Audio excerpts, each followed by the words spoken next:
Welcome to सीजेडएमए classes. आज हम लोग स्टार्ट करने जा रहे हैं पॉलिटेक्निक सेमेस्टर थर्ड के लिए अप्लाइड मैथमेटिक्स में चैप्टर प्रोबेबिलिटी। जैसा कि आपको पता है कि आपका एग्ज़ाम बहुत निकट है, इसी के मद्देनज़र आज हमने क्लास में जब हमने सुबह क्लास की थी तो आपका प्रॉब्लम ये था, आप लोग देख नहीं पा रहे थे, कहीं पे कोई एरर आ रहा था, कहीं बफरिंग हो रही थी ऑनलाइन क्लासेस में। तो उसी को देखते हुए हमने यहाँ पे प्रायिकता जो भी आपके क्वेश्चन कराए हैं ऑनलाइन में वही आपके यहाँ पे होंगे। तो जो आपका इशू था वो आपका सॉल्व हो जाएगा। तो सबसे पहले स्टार्ट करते हैं कि प्रायिकता है क्या, प्रायिकता हम किसे कहते हैं। तो परिभाषा इसकी देख लेते हैं, इसके बाद एक एक करके बारी बारी से बातचीत करेंगे। संक्षेप में लिखा है परिभाषा में, प्रायिकता या संभावना, प्रायिकता या फिर इसको हम संभावना दूसरा नाम कहेंगे, अनुकूल घटनाओं का होने वाली समस्त घटनाओं से अनुपात है। जो भी अनुकूल घटनाएं हैं उसका अनुपात किससे है? समस्त घटनाओं से अनुपात है। अगर कोई भी हम काम करते हैं, कोई भी हमने वर्क लिया, काम लिया, तो काम अगर होगा तो उसकी दो सिचुएशन होती हैं। पहली काम हो जाए, कोई भी काम आपने किया, आपने मन बनाया कि आज मुझे औरैया जाना है, तो हो सकता है कि आप औरैया चले जाएं, ये भी हो सकता है कि कोई काम आपको पड़ जाए और औरैया जाने का जो आपका प्लान था वो आपका प्लान असफल हो जाए। इसका मतलब कोई भी काम होगा या फिर इसको हम घटना कह दें, इवेंट कह दें, तो या तो ये होगा या फिर नहीं होगा। तो इसके दो पहलू होंगे। कितने पहलू होंगे? दो पहलू होंगे। तो यहाँ पे हम लोग लिखते हैं सबसे पहला काम कि घटना, यहाँ लिखेंगे माना, घटना को इवेंट, घटना घटने की परिस्थिति को स्मॉल एम से दर्शाओगे ना, किससे? स्मॉल एम से। तथा घटना ना घटने की परिस्थिति को स्मॉल एन से व्यक्त करेंगे। घटना अगर घट रही है तो स्मॉल एम हमने लिया, आप पी ले सकते हैं, क्यू ले सकते हैं, आर ले सकते हैं, आपकी मर्जी, आप क्या लेना चाहते हैं। तो हमने घटना घटने की स्थिति को एम से तथा घटना ना घटने की स्थिति को किससे? एन से व्यक्त किया है। तो आपका अब ये सवाल रहेगा कि आप प्रायिकता कैसे लिखेंगे। अगर मान लीजिए हमने कोई काम कहा कि आपको औरैया जाना है और आपने जो संभावनाएं आपकी थी कि औरैया हम जा भी सकते हैं और नहीं भी जा सकते हैं, तो दो कंडीशन में से कोई ना कोई एक कंडीशन होगी।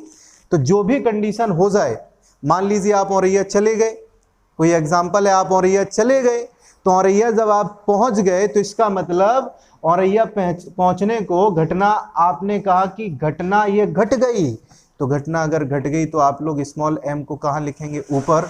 और टोटल आपका क्या रहेगा? टोटल आपका रहेगा एम और एन का ऐड। कहने का मतलब यह हुआ, आप लोग अब यहाँ ध्यान देंगे। मान लीजिए घटना घटने की प्रायिकता आपसे पूछ ले, घटना घटने की प्रायिकता आपकी क्या रहेगी? तो बहुत सिंपल सी बात है। घटना घटने के इवेंट को, यानी कि घटना को आपने घटने को क्या कहा है? स्मॉल एम कहा है, तो आप लोग यहाँ पे स्मॉल एम लिखेंगे। अपॉन में आपको क्या लिखना पड़ेगा? टोटल स्मॉल एम और स्मॉल एन दोनों का आप लोग क्या कर देंगे? ऐड कर देंगे। तो घटना घटने की स्थिति में प्रायिकता आपकी क्या रहेगी? घटना घट गई और घटना घटने को आपने एम से कहा और एम के बाद में आपको समस्त घटनाओं से योग, समस्त घटना या तो काम होगा या काम नहीं होगा, जो हमने आपको अभी बताया था। तो टोटल आपका हमेशा नीचे लिखा जाता है। मान लीजिए घटना नहीं घटी, घटना ना घटने की प्रायिकता, ना घटने की प्रायिकता आपसे पूछ ले, तब आप लोग क्या कहेंगे? आप घटना ना घटने को किससे व्यक्त कर रहे हैं? घटना ना घटने की प्रायिकता या परिस्थिति में आप लोग क्या कहेंगे, स्मॉल n अपॉन में आपका क्या रहेगा, m प्लस n। तो इतनी बातें हैं, आपको बहुत ठंडे दिमाग से सोचना पड़ेगा। अगर कोई काम है, हम अब फिर से एक बार समझने का काम करेंगे।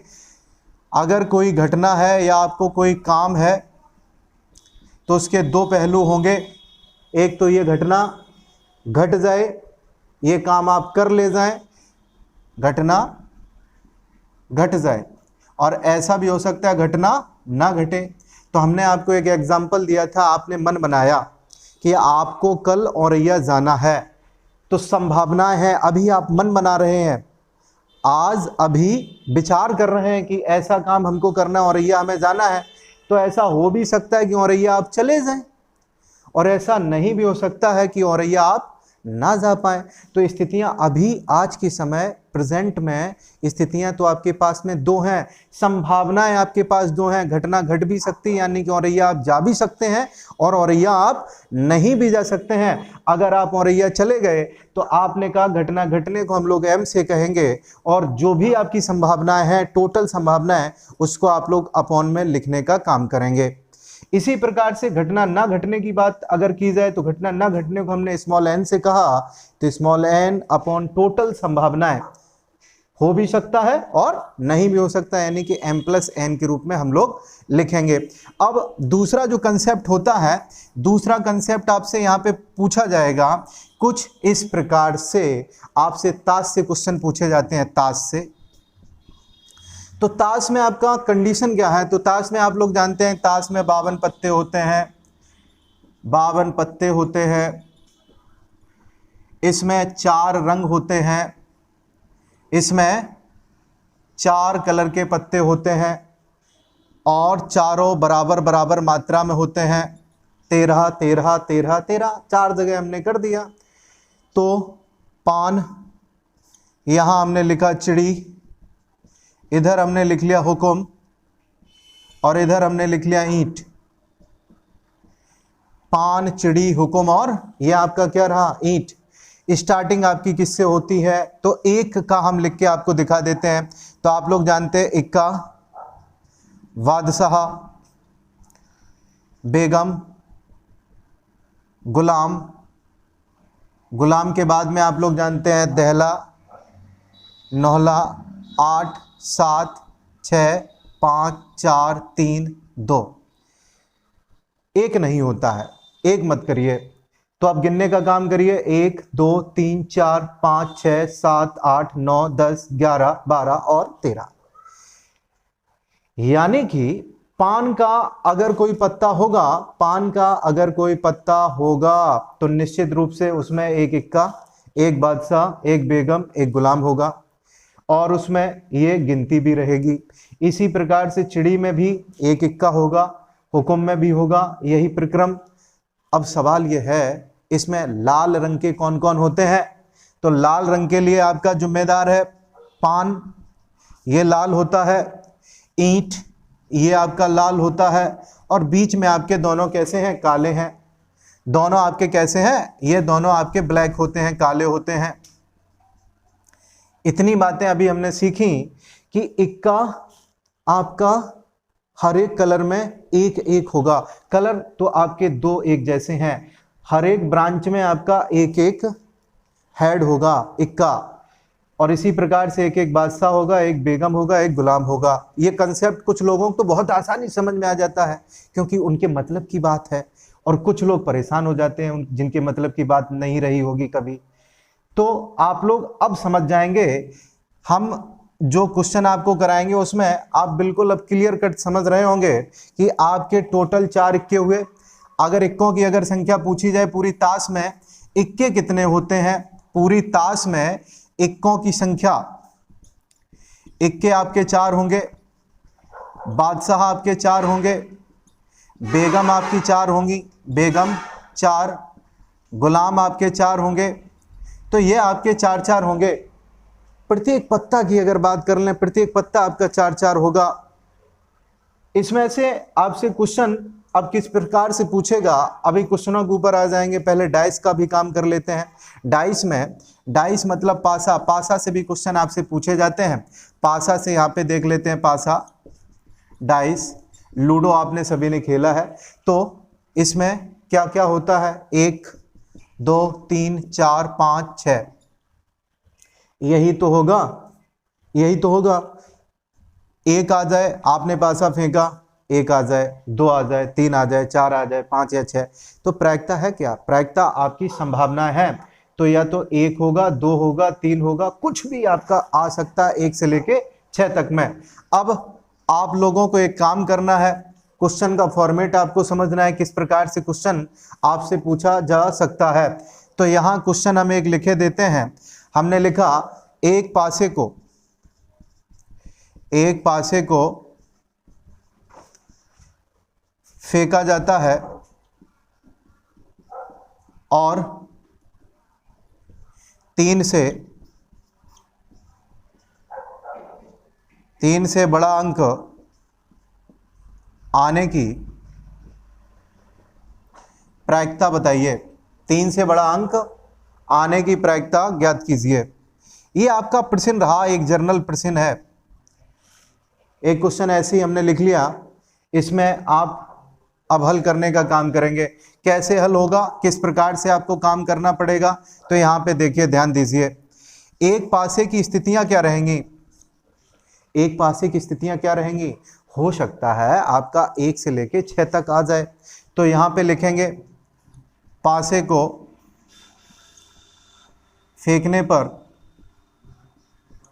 फेंकने पर संभावित परिस्थितियां 1 2 3 4 5 और 6, ये आपकी संभावित परिस्थितियां हो गई।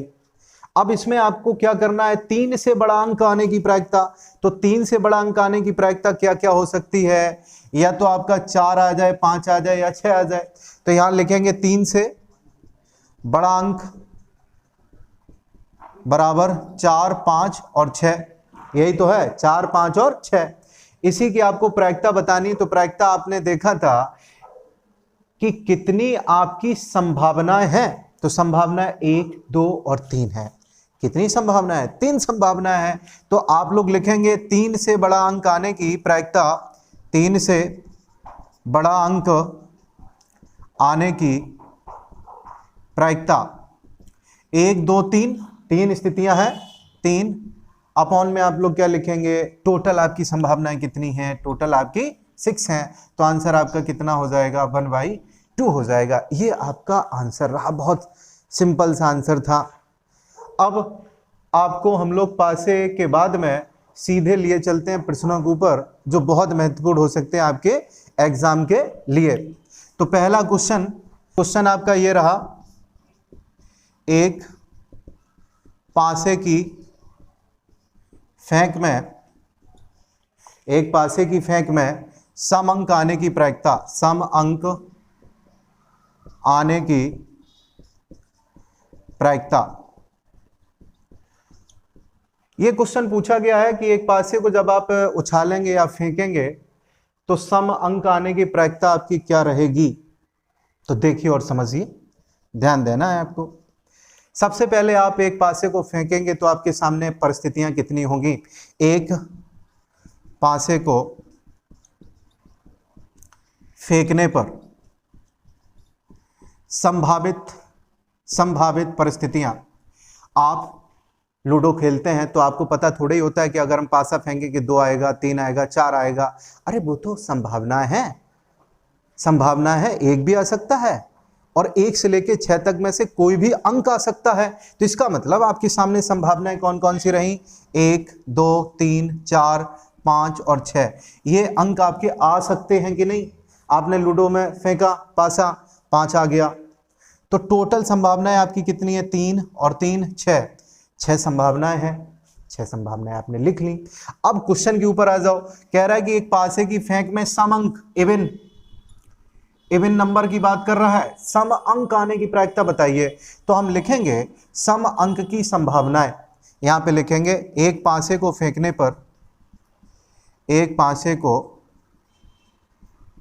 पर सम अंक आने की